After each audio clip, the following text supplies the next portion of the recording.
All right, here we are Sunday evening. It's time for our studies in Samuel, 1 Samuel chapter 8. And if you've been keeping up, remember how Eli's sons didn't walk in the ways of God like Eli did. He lost control of them. Well, guess what? Samuel's grown up now and become an old man, and he's got sons of his own, the same problem.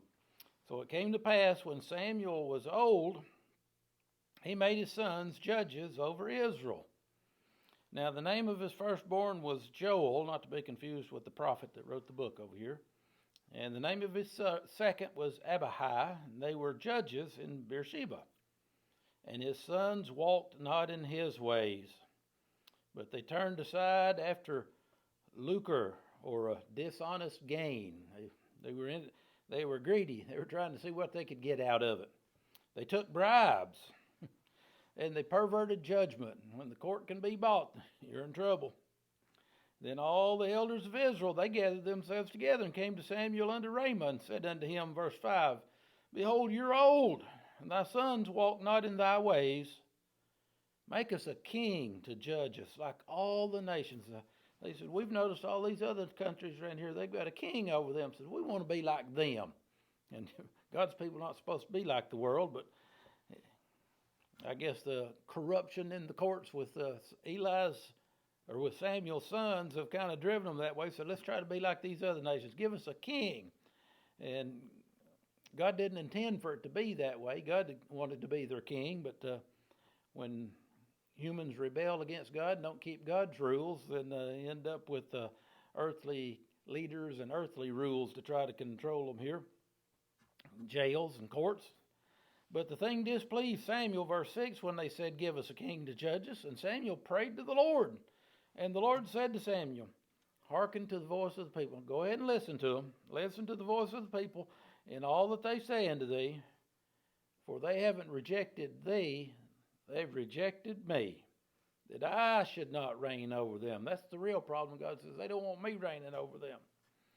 And that didn't go away. We live in a time that it's obvious to some of us that people get so caught up in this American politics stuff that they don't even realize that they've pushed God out of the way for their leader. They want this leader. They forgot about God. They want this particular leader. And it becomes the crossover point when it becomes to worship that leader and puts God behind him someplace.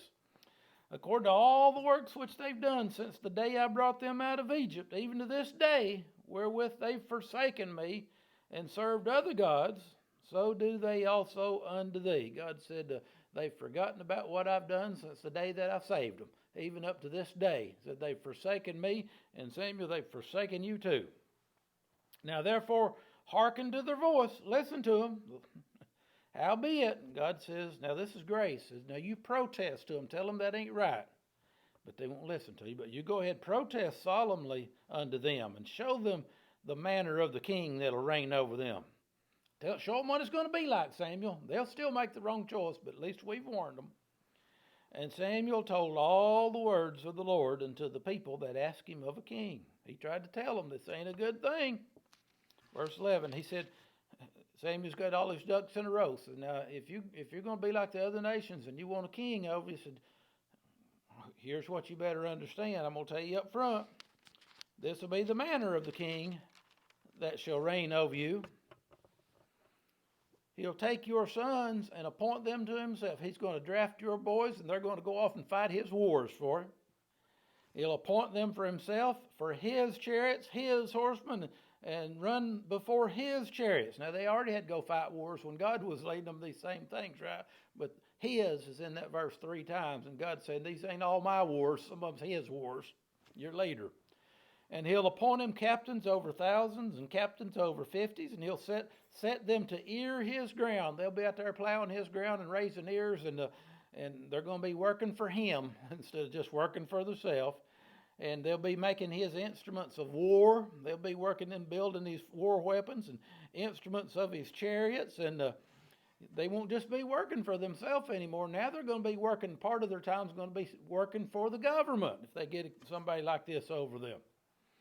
And he'll take your daughters. They'll have to work too. There'll be confectionaries, cooks, and bakers. And he'll take your fields and your vineyards and your olive yards, even the best of them, and give them to his servant. Now, ain't that what governments do? Sometimes they'll take it from you and they'll give it to somebody else. You're out there working, they'll take it from you and give it to some bum over here. That's what Samuel's trying to warn them up front. What happens when you get these earthly governments? And he'll take 1/10 of your seed. That's called taxes. He'll start out with just 10% on your seeds and of your vineyards and give it to his officers and to his servants. You've got to do that part just to run the government. A lot of what we work for just to run the government. And he'll take your men servants and your maid servants and your goodliest young men and your asses, and he'll put them to his work. You'll be working for the man. He'll take the 10th of your sheep, and you'll be his servants. You're going to work for him. You'll be taxed. And you'll cry out in that day. It'll finally get so bad that you can't stand it, Samuel said. I'm going to try to tell him here. You'll cry out in that day because of your king, which you'll have chosen you. And the Lord won't hear you in that day. It ain't that he don't hear you. It's just like I've tried to warn you. So now you've set these things in motion, and you're going to be held accountable for the things you've set in motion here. Verse 19. Now Samuel did a good job trying to lay out why they don't want to be like the other nations. But verse 19 is kind of sad, but it's the human condition. Nevertheless, the people refused to obey the voice of Samuel. And they said, "Nay, we'll have a king over us, that we'll be like all the nations, and that our king may judge us, and our king, he'll go out before us and fight our battles." You think they really believe that? Our king, he'll be going out and fighting for us. No, he'll be sitting in the office somewhere. You'll be going out and fighting his wars. And Samuel heard all the words of the people, and he rehearsed them in the ears of the Lord. He went and prayed to the Lord about it. And last verse, 22. And the Lord said to Samuel, "Hearken to their voice, and make them a king." See, sometimes God permits us human beings to have our own way, even though it wasn't God's will. You know God's will is not always done on earth as it is in heaven. That's why he said you ought to pray that God's will be done on earth as it is in heaven. Because a lot of things going on earth is just man's will, and man's messing things up down here. So the Lord said to Samuel, "Hearken to their voice and make them a king." And Samuel said to the men of Israel, "Go ye every man unto his city." And here's something to ponder on while we're on these leaders and things. They're going to choose a king that they like. I'm getting ahead, but they ain't even going to choose the one that God says, that's the one you better choose. They're like, no, that's taller and prettier. They're going to vote for that one. They vote for old Saul instead of David here eventually. But when we look at our leaders and we wonder, how in the world do we get such leaders? Remember this, that the leaders of any nation, that if we're voting these leaders in, they are only a reflection of the voters. Think about that. See you next time.